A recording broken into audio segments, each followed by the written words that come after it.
Day 1 of learning how to freedive. So, sa Batangas kami mag-freedive and around 5 AM nakarating na kami from Baguio. So, nasa na tayo ngayon? Naantay lang yung boat papuntang Butinaro. Baka pabalik na ng Baguio.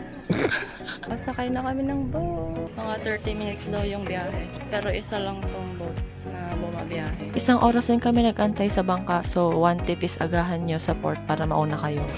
Parang pang 5 days po itong bagyo. Kaya nga po eh. Hindi na po ba tayo, eh?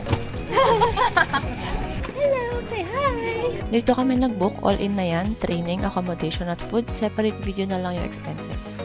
Bakit gusto mag-freedive? Para may ma-post sa TikTok.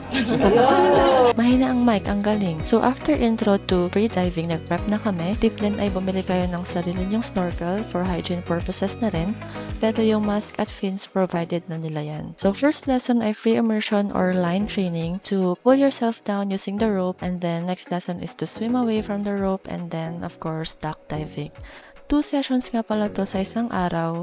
Unfortunately, di ko napag-aralan yung duck dive nung hapon kasi nag-cramps yung paa ko, so eat your bananas before. After dinner, laro lang kami at nagkwentuhan saglit, then natulog na, so we're ready for day 2.